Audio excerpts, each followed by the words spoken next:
والصلاة والسلام على أشرف الأنبياء وسيد المرسلين سيدنا محمد وعلى آله وأصحابه أجمعين. اللهم صل على سيدنا محمد وعلى آل سيدنا محمد كما صليت على إبراهيم وعلى آل إبراهيم في العالمين إنك حميد مجيد. أعوذ بالله من الشيطان الرجيم. بسم الله الرحمن الرحيم. يسألونك عن الساعة أيان مرساها قل إنما علمها عند ربي لا يجليها لوقتها إلا هو ثقلت في السماوات والأرض لا تأتيكم إلا بغتة يسألونك كأنك حفي عنها قل إنما علمها عند الله ولكن أكثر الناس لا يعلمون. اللہ تبارک و تعالی نے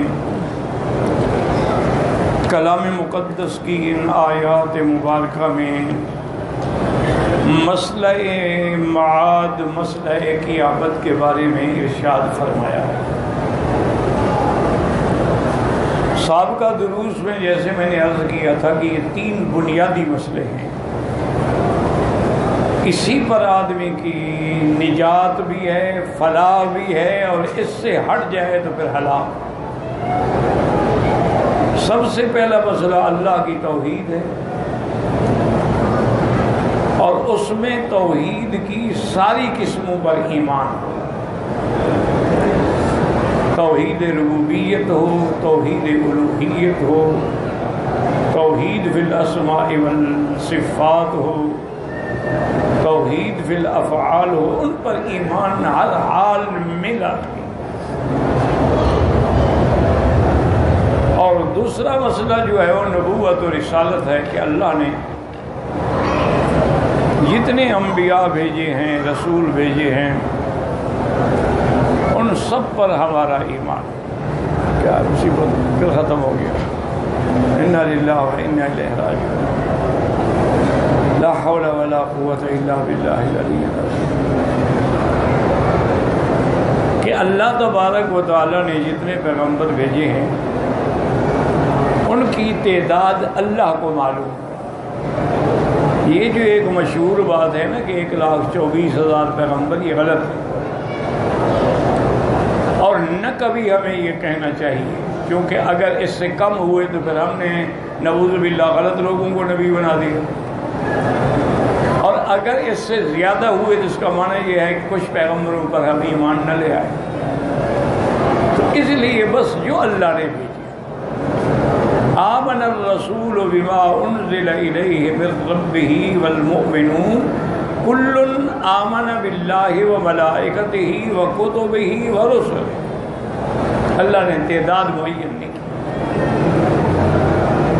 لا نفرق بین احد من رسلہ، ہم تفریق نہیں کرتے. کیا معنی؟ کہ ایک نبی پر ایمان لائیں اور دوسرے پر نہ لائیں.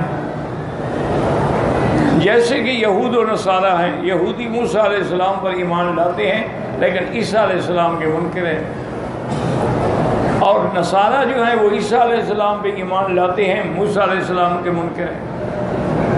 لیکن ہمارا ایمان ہے کہ تمام اللہ کے انبیاء اور رسل پر حق ہیں.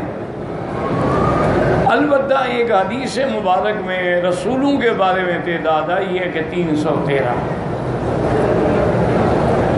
اصحاب بدر چونکہ 313 تھے، رسول نے فرمایا کہ اللہ کے رسول بھی اتنی تھے. پھر ان 313 میں 5 پیغمبر جو ہیں وہ اولو العزم من الرسل ہیں، سب سے ان کی زیادہ شان ہے. اور پھر ان میں سے تمام انبیاء اور رسل میں سے سب سے افضل، اجمل، اکمل حضرت محمد مصطفیٰ صلی اللہ علیہ وعلا آلہ وصحابہ وسلم تسلیما کثیرا. یہ دو باتیں اور تیسرا مسئلہ یہ ہے کہ ہمارا ایمان ہو قیامت پر۔ کیا معنی ہے؟ یعنی مرنے کے بعد ہم نے اٹھنا ہے، قیامت ہوگی، اور پھر میدان محشر ہوگا، حساب ہوگا، کتاب ہوگی، نامہ اعمال ہوں گے، وزن اعمال ہوگا، ان ساری چیزوں پر ایمان۔ اچھا، پہلے تو جو مسئلے ہیں نا جی، توحید اور نبوت، وہ تو تقریباً الحمدللہ اگر آدمی کی نیت ٹھیک ہو تو ایمان لانا مشکل نہیں ہے، کیونکہ اللہ کی توحید تو ہر حال میں، ہر ذرے میں دلالت کر رہی ہے، فی کل شیء لہ آیۃ، ہر چیز میں نشانی ہے جو اس بات پہ دلالت کرتی ہے کہ الا انہ واحد، کہ وہ وحدہ لا شریک۔ اچھا، نبوت کا مطلب بھی سمجھنا مشکل نہیں ہے، اسی لیے اللہ نے فرمایا میرے مدنی آپ ان سے فرمائیں کہ قل ما کنت بدعا من الرسل، میں کوئی پہلا نیا نبی آیا ہوں، مجھ سے پہلے پیغمبر نہیں آیا۔ تو نبوت کا مسئلہ بھی سمجھنا الحمدللہ اتنا مشکل نہیں ہے، ہاں اگر بد نصیبی ہو اور اللہ نے مہریں لگا دی ہوں تو پھر سمجھ نہیں آتا۔ لیکن سب سے مشکل مسئلہ جو ہے وہ مسئلہ قیامت۔ مسئلہ قیامت جو ہے یہ عقل سے تو سمجھ آ ہی نہیں سکتا، وہاں عقل کام ہی نہیں کرتی۔ یہ معنی نہیں ہوتا کہ عقل کام نہ کرے تو عقل کے خلاف نہیں، یعنی ماورائے عقل معاملہ ہے، عقل وہاں نہیں پہنچ سکتی۔ تو اس لیے مسئلہ قیامت پر ایمان لانے کے لیے نور ایمان کی ضرورت ہے، کہ اگر آپ کے اندر ایمان ہے، آپ کا اللہ رسول پر ایمان ہے، اور آپ یہ جانتے ہیں کہ اللہ کا پیغمبر سچا ہے، امین ہے، صادق ہے، عادل ہے، اور رحمت للعالمین ہے، خاتم النبیین ہے، تو پھر آپ کے لیے مشکل کوئی نہیں۔ جب حضور نے فرما دیا آمنا باللہ، بس بات ختم۔ ایک مسئلہ یہی، اس لیے اللہ نے قرآن پاک کے کئی سورتوں میں اس مسئلے کا ذکر کیا، اور بڑی تفصیل سے اللہ نے قیامت کا نقشہ کھینچا،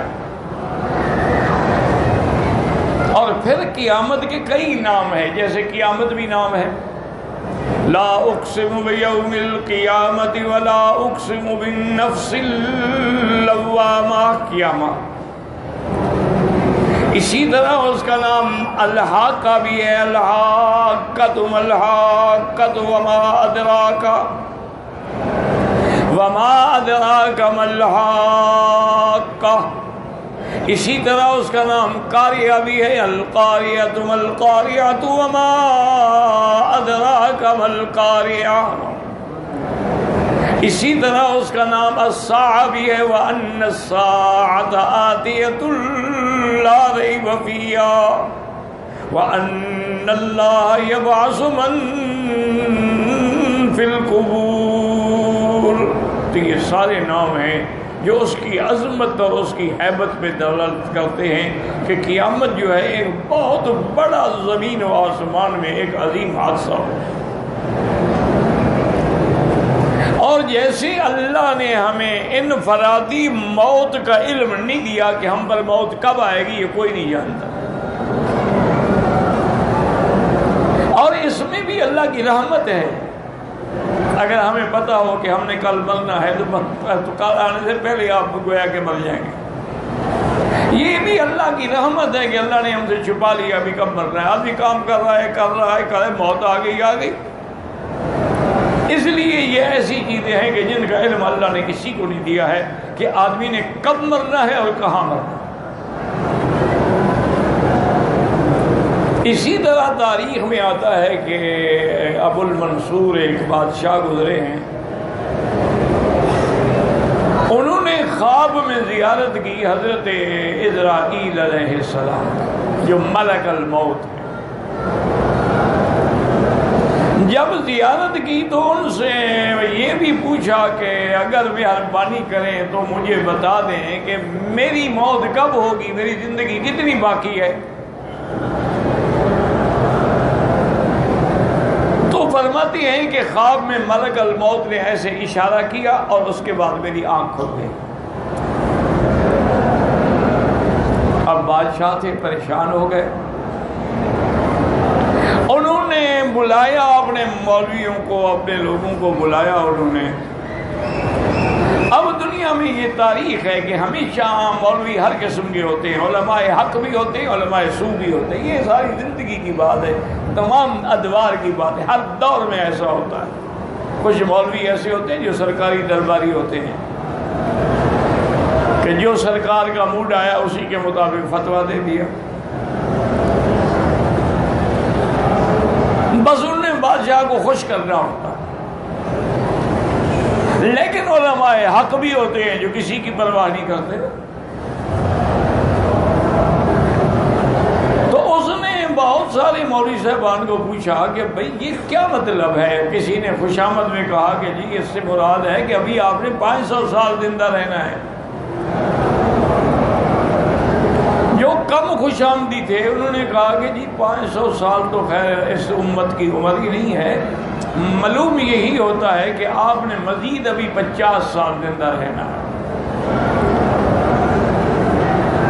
کسی نے کچھ کہا، کسی نے، لیکن بادشاہ کا اطمینان نہ ہوا۔ انہوں نے کہا بھی مجھے کوئی بات دل کو نہیں لگتی۔ تو لکھتے ہیں کہ انہوں نے امام ابو حنیفہ رحمۃ اللہ علیہ کے شاگرد تھے امام ابو یونس، ان سے رابطہ کیا کہ حضرت میں نے یہ خواب دیکھا ہے، اور خواب مجھے سمجھ، خواب عجیب دنیا ہے نا، اس کا تعبیر رؤیا جو ہے یہ ایک علم ہے، یاد رکھو، اس لیے خواب کسی کو نہ بتایا کرو۔ اگر خواب ڈر والا ہے تو بس 3 دفعہ بائیں ہاتھ تھوک دو اور لا حول پڑھ کے سو جاؤ، اور کسی کو نہ بتاؤ، کچھ بھی نہیں ہوگا۔ اور اگر خواب ہے یعنی برا نہیں ہے لیکن سمجھ نہیں آتا کہ کیا ہے، تو پھر یہ بھی حکم ہے کہ اس آدمی کو خواب بتاؤ جو عالم ہو اور جس کو تعبیر رؤیا سے علم ہو، تاکہ وہ صحیح تعبیر دے۔ بعض اوقات ایسا ہوتا ہے کہ اگر کسی نے غلط تعبیر دی تو اسی طرح ہو جائے گا۔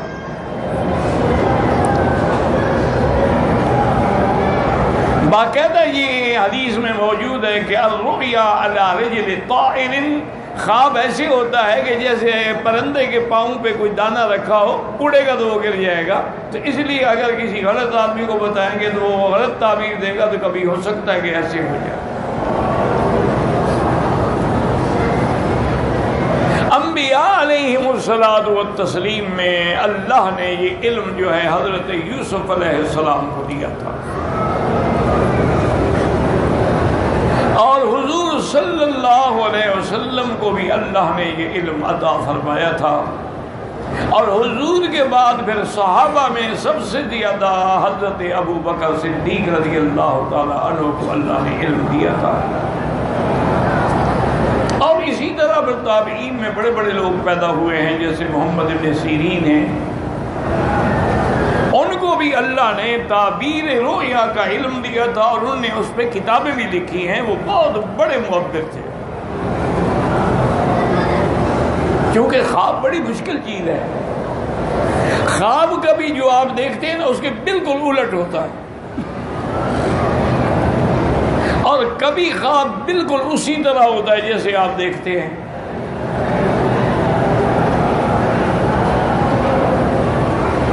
اور یہ بھی مسئلہ یاد رکھیں کہ ہر بندے کا خواب غلط ہو سکتا ہے، اللہ کے انبیاء اور رسولوں کا خواب کبھی غلط نہیں ہوتا، وہ وحی ہوتا۔ اگر پیغمبر خواب دیکھے تو خواب نہیں، وحی ہے۔ اسی لیے جب حضرت ابراہیم علیہ السلام نے اپنا خواب اپنے بیٹے کو سنایا، یا بنی انی اری فی المنام انی اذبح،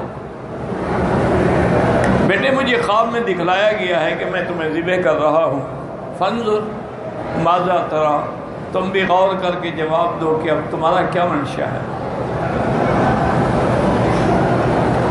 تو تو حضرت اسماعیل علیہ السلام بھی دیکھیں کیسے عجیب جواب دیا، کہا کہ قال یا ابت افعل ما تؤمر، ابا جان آپ وہی کریں جس کا آپ کو حکم دیا گیا ہے۔ اسماعیل علیہ السلام نے اشارہ کیا کہ تو خواب نبی کا خواب ہے، تو اللہ کا حکم ہے۔ باقی ذبح ہونا آسان نہیں ہوتا۔ ستجدنی انشاء اللہ من الصابرین، آپ مجھے صبر کرنے والوں میں پائیں گے۔ تو اب خواب تو یہ دیکھا، لیکن حضرت اسماعیل ذبح تو نہیں ہوئے نا۔ اللہ نے ان کے بدلے میں جنت سے مینڈا بھیجا، وہ ذبح ہو گیا، اسماعیل کو بچا لیا۔ تو خواب کبھی ایسے یعنی جو دیکھو اس کی الٹ ہوتا ہے، اور وہ قربانی اللہ کو ایسی پسند آئی اور ایسی قبول ہوئی کہ قیامت تک ہر مسلمان قربانی کر رہا۔ سنت ابیکم ابراہیم، تمہارے ابا ابراہیم کی سنت ہے۔ تو اسی طرح خواب بڑی نازک چیز ہے، اور یاد رکھیں کہ خواب جو ہیں اس کے بھی قسمیں ہوتی ہیں۔ بعض خواب جو ہیں وہ تو احلام ہوتے ہیں، کیا معنی؟ سارا دن جس کام میں لگے رہے وہی رات کو بھی اسی کے خیالات میں کھو گیا۔ اور ایک خواب جو ہیں وہ شیطانی ہوتے ہیں کہ شیطان مختلف انداز میں ڈراتا ہے، کیونکہ شیطان جو ہے نا یہ کئی قسم ہوتے ہیں، کبھی ہوا کی شکل میں ہوتے ہیں، کبھی سانپوں کی شکل میں ہوتے ہیں، کبھی انسانوں کی شکل میں ہوتے ہیں، اور ایک خواب ہوتے ہیں رحمانی جو اللہ کی طرف سے دل میں ڈالے جاتے ہیں۔ تو اس لیے محدثین نے اور علماء نے لکھا ہے کہ اگر آدمی باوضو سوئے، بستر بھی پاک ہو، خود بھی وضو کے ساتھ سوئے، اور صبح صادق کے وقت میں جو خواب دیکھے وہ تقریباً سچا ہوتا ہے، کیونکہ وہ رحمت کی گھڑی کا وقت ہے۔ اس وقت جو خواب دیکھے وہ تقریباً یعنی سچا ہوتا ہے۔ محمد ابن سیرین رحمت اللہ علیہ کی خدمت میں ایک آدمی آیا، اس نے کہا حضرت میں نے خواب دیکھا ہے کہ میرے چارپائی کے نیچے ایک بہت بڑا لگن ہے، اور اس میں آگ کے انگارے جو ہیں ایسے دہک رہے ہیں۔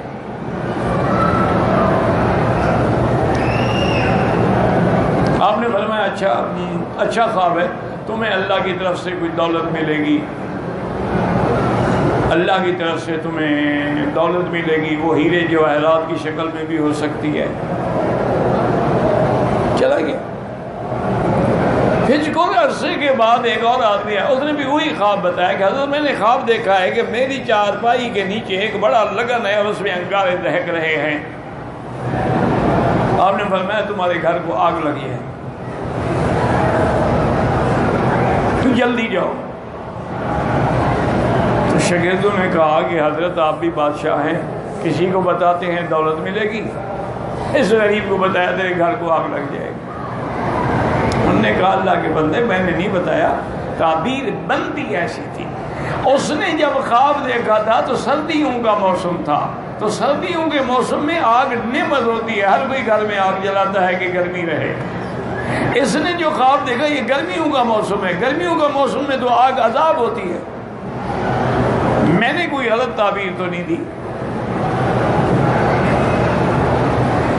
تو یہ ایک علم ہے، علم تعبیر رویا۔ اور یہ بھی یاد رکھیں کہ اگر کسی کو یہ علم نہ ہو تو وہ کوئی خواب کچھ بتا دے کہ بھائی میں تعبیر نہیں جانتا، کسی اور عالم سے پوچھیں۔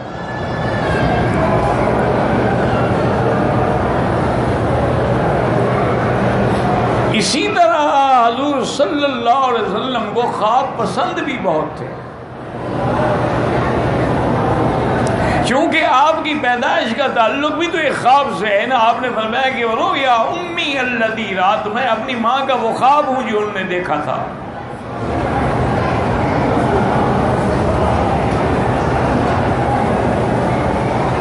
اسی طرح حضور فجر کی نماز کے بعد جب بیٹھتے تو صحابہ سے پوچھتے بھی ہر رات رویا اللہ کسی نے خواب دیکھا ہے؟ جیسے دیکھا وہ آگے آ جائیں. اور جو آدمی خواب میں جھوٹ بولے نا وہ اعظم الفریت اللہ، وہ اللہ پر سب سے بڑا جھوٹ ہوتا ہے کہ خواب نہیں دیکھا اور کیا میں نے دیکھا ہے. جیسے آج کل آپ کے پیر اور مولوی اکثر خواب دیکھتے ہیں اور جھوٹے ہوتے ہیں. وہ بتا رہا ہو، ان کا خواب بتا رہا ہوتا ہے کہ جھوٹ ہے. اب جیسے خواب دیکھا جائے کہ حضور پاک کی زیارت ہوئی، حضور پاک آئے، بڑے ناراض تھے، میں نے ان کی منت کی، پاؤں پکڑے، راضی ہوئے. انہوں نے فرمایا اب میں تیرے ادارے میں آؤں گا لیکن میری ٹکٹ کا انتظام کرو. ایمان سے کہے معراج پر ٹکٹ کس نے لے کے دی تھی؟ جب 7 آسمانوں کی سیر ہوئی. ایسے خواب تو بس کیا ہے، وہ لوگوں کو بیوقوف بناتے ہیں. جاہل لوگ معتقد ہوتے ہوئے سبحان اللہ سبحان اللہ، جی حضور صرف ان کے گھر آئیں گے اور کہیں نہیں جائیں گے. اور حضور کی ٹکٹ کے لیے اس نے اللہ عالم لاکھوں چندہ کر دیا. حضور کے لیے ٹکٹ لینی ہے نا، پتہ ہے جہاز چارٹر کرنا پڑے گا، کیا ہوگا. انا للہ و انا الیہ راجعون. اللہ ہدایت دے، زندہ ہیں، اللہ ہدایت دے. اور اگر ایسے، چونکہ حدیث میں ہے کہ اعظم الفریہ، وہ آدمی سب سے بڑا جھوٹا ہے جو کہے کہ میں نے خواب دیکھا ہے اور دیکھا نہ ہو.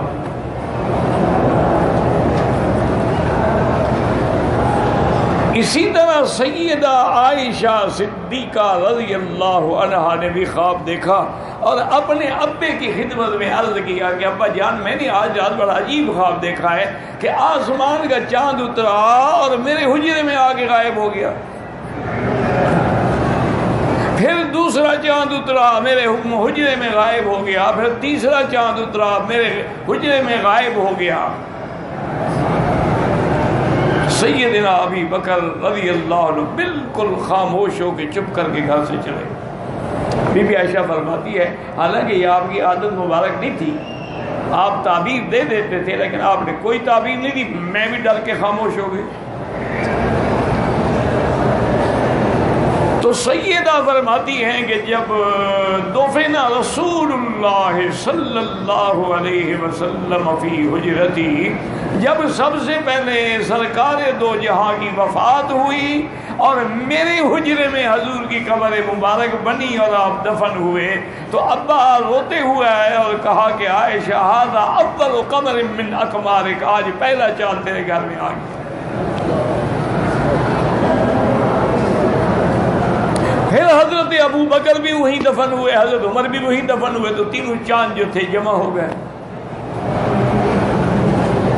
تو سیدہ عائشہ کا خواب بھی تو کوئی ایسا نہیں ہوتا، وہ بھی تو صدیقہ ہے نا، بنت صدیق ہے.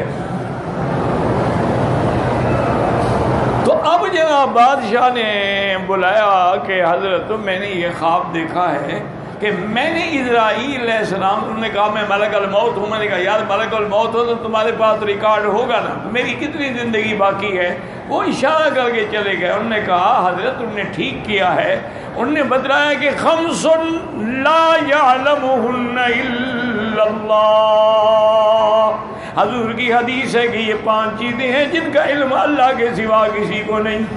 ان اللہ عندہ علم الساعہ وَيُنَزِّلُ الْغَيْثَ وَيَعْلَمُ مَا فِي الْأَرْحَامِ وَمَا تَدْرِي نَفْسٌ مَاذَا تَكْسِبُ غَدًا وَمَا تَدْرِي نَفْسٌ بِأَيِّ أَرْضٍ تَمُوتُ.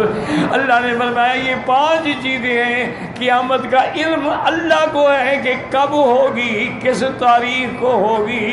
اور اسی طرح جو بارشیں اترتی ہیں ان کا علم بھی اللہ کو ہے. اور جو ارحام میں، جو رحم میں انسان ہے، جن ہے، حیوان ہے، ان کے ارحام میں جو کچھ ہے، وہ بچہ ہے، بچی ہے، ذکر ہے، انثى ہے، وہ بھی اللہ کے سوا کوئی نہیں جانتا. وما تدری نفس ماذا تکسب غدا، اور کوئی نہیں جانتا کہ میں کل کیا کروں گا. وما تدری نفس بأي أرض تموت، اور کوئی نہیں جانتا کہ میری موت کس زمین پہ آئے گی. تم فرشتے نے تو اشارہ کیا ہے کہ بادشاہ سلامت یہ 5 چیزوں کا علم کسی کو ہے نہیں. جب علم نہیں ہے تو میں آپ کو کیسے بتاؤں؟ تو بہرحال یہ ہے کہ علم رویا جو ہے یہ بڑی عجیب سی بات ہے. اس کو اللہ تبارک و تعالیٰ کی طرف سے اگر رحمانی خواب ہو اور صحیح تعبیر مل جائے تو الحمدللہ اسی طرح ہو. اب یاد رکھیں کہ قیامت برحق ہے، قیامت ہوگی. ہم سب نے مرنے کے بعد قبروں سے اٹھنا ہے، اور ہر آدمی اسی حالت میں اٹھے گا جس حالت میں وہ ماں کے پیٹ سے آیا تھا، کہ کوئی کپڑا بھی نہیں کھڑا ہے. ایک دفعہ سیدنا صدیق رضی اللہ عنہ نے عرض کیا حضور صلی اللہ علیہ وسلم کو کہ شبت یا رسول اللہ، حضور آپ تو بوڑھے ہو گئے، آپ کے بال سفید ہو رہے ہیں. حضور پاک کی داڑھی مبارک میں 17 بال جو تھے نا وہ سفید تھے. عاشق تو ایک ایک بال گنتے ہیں نا، صحابہ سے بڑا عاشق کون ہوگا؟ تو حضور نے فرمایا کہ ہاں شیبتنی سورۃ الہود واخواتہا، سورۃ ہود اور اس جیسی جتنی صورتیں ہیں جن میں قیامت کا ذکر ہے ان نے مجھے بوڑھا کر دیا ہے. میں جب وہ صورتیں پڑھتا ہوں، تلاوت کرتا ہوں اور قیامت کا منظر سامنے آتا ہے، اس وجہ سے اللہ عالم میری امت کے ساتھ کیا ہوگا، میں بوڑھا ہوں.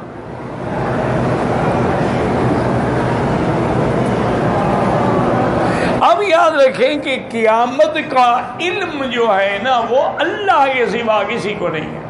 جیسے تیری موت کا علم کسی کو نہیں، اسی طرح پورے عالم کی موت کا علم بھی کسی کو نہیں. ہاں اللہ پاک نے اپنے پیغمبر کو علامات بتلائی ہیں، نشانیاں بتلائی ہیں قیامت کی، کہ قیامت آنے سے پہلے یہ چیزیں ہوں گی. ان علامات کو علماء نے 2 حصوں میں تقسیم کیا ہے، علامات صغرا اور علامات کبرا. یعنی بعض چھوٹی نشانیاں ہیں اور بعض بڑی نشانیاں. اور چھوٹی نشانیاں تقریباً جتنی ہیں وہ پوری ہو گئی، وہ سب پوری ہو گئی. جیسے حضور پاک نے فرمایا تھا کہ یہ بھی قیامت کی نشانی ہے کہ دنیا میں قرآن پڑھنے والے تو زیادہ ہوں گے لیکن علم نہیں ہوگا، علم اٹھ جائے گا. اسی طرح حضور پاک نے فرمایا کہ یہ بھی علامات قیامت ہے کہ آدمی اپنے دوستوں کا فرما بردار اور خدمت گزار ہوگا اور والدین کا نافرمان ہوگا. اور یاد رکھیں اکبر الکبائر، سب سے بڑے گناہوں میں بڑا گناہ جو ہے حقوق الوالدین، والدین کی نافرمانی ہے.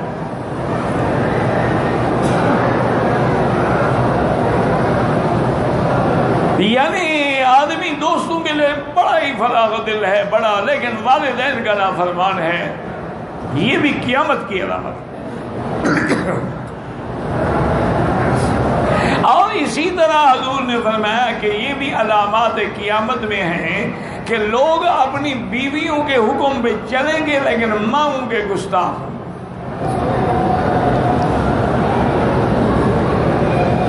آپ نے فرمایا کہ یہ بھی علامات قیامت میں ہے کہ سرزمین حجاز میں جہاں کچھ نہیں تھا وہاں درخت ہو جائیں گے، بہت بڑے بڑے درخت پیدا ہوں. اور حضور نے فرمایا کہ یہ بھی علامات قیامت میں ہے کہ حفاۃ عراۃ راعی الشاۃ، جو لوگ پاؤں ننگے تھے، سر ننگا تھا اور بکریاں اور اونٹ چرانے والے تھے، وہ بلڈنگوں میں فخر کریں گے. وہ کہے گا میری بلڈنگ اونچی اور میری بلڈنگ. یتطاولون فی البنیان، دیکھ رہے ہو ان کے پیر کیسے بن رہی ہیں بلڈنگیں. اور اسی طرح حضور نے فرمایا کہ یہ بھی علامات قیامت میں ہے کہ سرزمین حجاز جو ہے وہ سونا چاندی اگلے گی.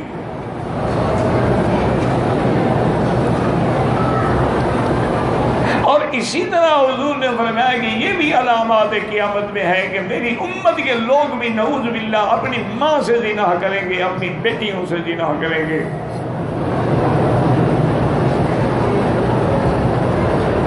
اسی لیے حکم ہے نا کہ اگر بیٹی 10 سال کی ہو جائے تو اب باپ کو گلے لگا کے نہیں ملنا چاہیے، اور نہ ہی وہ باپ کے کمرے میں سوئے۔ کسی وقت انسان ہے شہوت غالب آ گئی،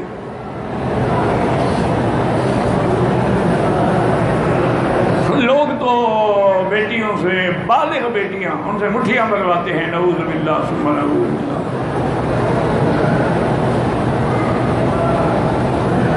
تو یہ جتنی چھوٹی نشانیاں ہیں نا یہ تو تقریباً گزر گئی ہیں۔ اب بڑی نشانیاں جو ہیں قیامت کی وہ باقی ہیں، اور بڑی نشانی میں کہا ہے کہ ایک جانور صفا پہاڑی سے نکلے گا، لیکن ہوگا جانور، لیکن بات ایسے کرے گا جیسے انسان بات کرتے ہیں۔ اسی طرح دجال آئے گا، پوری دنیا گھوم ڈالے گا، لیکن مکے مدینے میں داخل نہیں ہو سکتا۔ الملائکہ، اللہ کے فرشتے کھڑے ہوں گے جو اس کو مار مار کے بھگا دیں گے، وہ حرمین میں داخل نہیں ہو سکتا۔ اسی طرح حضور نے فرمایا خروج یاجوج و ماجوج، یاجوج ماجوج بھی نکلیں گے اس دیوار سے، جو دیوار ذوالقرنین نے بنائی تھی ان میں سوراخ ہو گیا، بس ان کا نکلنے کا وقت بھی آ رہا ہے۔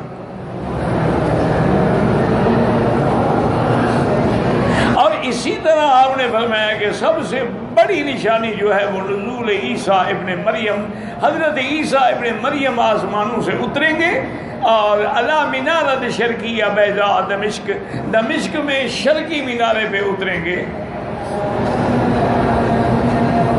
اور عیسیٰ علیہ السلام آنے کے بعد جو ہے یقتل الدجال، دجال کو بھی قتل کریں گے باب لد پر،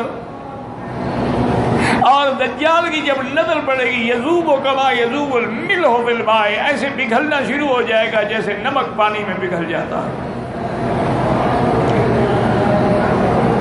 اور آپ نے فرمایا کہ انہ یکسر الصلیب، صلیب کی قوت بھی ختم ہو جائے گی، وَيَدَعُ الْجِزْيَةَ، جزیہ بھی ختم، یا اسلام لاؤ یا جنگ کرو، یملأ الارض عدلا وقسطا، زمین کو انصاف سے بھر دیں گے حضرت عیسیٰ علیہ السلام، اور زمین بھی پھر اپنے خزانے اگل دے گی۔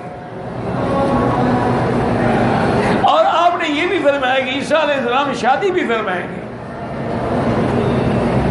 اور اس کے بعد یہ بھی بتلا دیا، فرمایا ثم يموت ويدفن في روضة النبي المصطفى صلی اللہ علیہ وسلم، پھر جب ان پہ موت آئے گی تو وہ بھی میرے روضہ مبارک میں دفن ہوں گے۔ تو وہاں باقاعدہ حضور کی قبر مبارک سیدنا صدیق سے اور ایک جگہ لکھا تھا ھذا موضع قبر عیسیٰ ابن مریم۔ تو یہ بڑی نشانیاں جو ہیں وہ جب آئیں گی تو پھر سمجھو کہ قیامت قریب آ گئی۔ اور اللہ تبارک و تعالیٰ فرشتہ جو ہے وہ سور پہ منہ رکھ کے انتظار میں ہے۔ صحابہ نے عرض کیا کہ یا رسول اللہ صلی اللہ علیہ وسلم، آپ کے لیے ہم بڑا اعلیٰ سا ایک جوڑا بناتے ہیں تاکہ باہر کے جو وفد آتے ہیں ملنے کے لیے اس وقت تو آپ پہن لیا کریں۔ میں کیا کہہ رہے ہو، وہ ملک جو ہے، وہ فرشتہ جو ہے واضع فاہ علی السور، اس نے تو منہ رکھ لیا ہے سور پھونکنے کے لیے، رافع بصرہ الی السماء متی یؤمر ینفخ، کب حکم ہوتا ہے کہ میں پھونک ماروں، اور جب وہ پھونک ماریں گے ونفخ فی الصور فصعق من فی السماوات ومن فی الارض، فصعق من فی السماوات ومن فی الارض الا من شاء اللہ ثم نفخ فیہ اخری فاذا هم قیام ینظرون۔ اللہ نے فرمایا جب سور پھونکا جائے گا تو سب چیزیں ختم، آسمان زمین سب پھٹ گئے۔ اذا السماء انفطرت واذا الكواكب انتصرت واذا البحار فجرت واذا القبور بعثرت علمت نفس ما قدمت واخرت۔ کہیں فرمایا اذا السماء انشقت واذنت لربها وحقت، اللہ نے فرمایا آسمان بھی پھٹ جائیں گے اور زمینیں ہر چیز یعنی ایسے ہو جائے گی کہ کچھ نہیں بچے گا، اور زمین بھی ایسے، پہاڑ بھی اڑ جائیں گے۔ یسألونک عن الجبال فقل ينسفها ربی نسفا فیذرها قاعا صفصفا لا ترى فیہا عوجا ولا امتا۔ اللہ اکبر۔ ثم نفخ فیہ اخری، پھر اللہ حکم دیں گے تو دوسرا سور پھونکا جائے گا۔ ان درمیان میں فاصلہ 40 سال کا ہوگا، یاد رکھو، پہلے سور کے بعد 40 سال کے بعد دوسرا سور پھونکا جائے گا، اور بس سور پھونکنے کی دیر ہے کہ فَإِذَا قِيَامٌ يَنظُرُونَ، ہر روح اپنے جسد میں چلی جائے گی اور سب کھڑے ہو جائیں گے۔ دیکھیں میری بیٹیاں، میری بہنیں، غور کریں کہ سیدہ عائشہ رضی اللہ عنہا نے حضور سے پوچھا کہ یا رسول اللہ صلی اللہ علیہ وسلم، دیکھیں جو پاک بیویاں ہیں ان کو قیامت کا بھی ایک ہی اپنی عزت و عفت و عصمت کا فکر ہے۔ انہوں نے پوچھا یا رسول اللہ جب قیامت قائم ہوگی اور ہم سب قبروں سے کھڑے ہوں گے تو قبرستان میں یہاں مرد ہے، یہاں عورت ہے، یہاں مرد ہے، یہاں عورت ہے، تو سارے غیر مرد بھی اٹھے ہوں گے، عورتیں بھی اٹھی ہوئی ہوں گی، تو پردے کا کیا ہوگا؟ بی بی عائشہ کو اس وقت بھی پردے کا خیال ہے، تمہیں کعبے میں بھی خیال نہیں ہے۔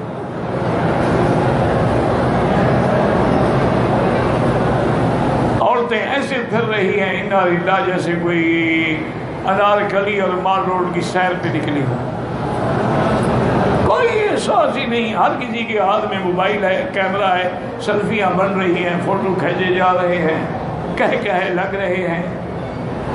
انا للہ و انا الیہ راجعون۔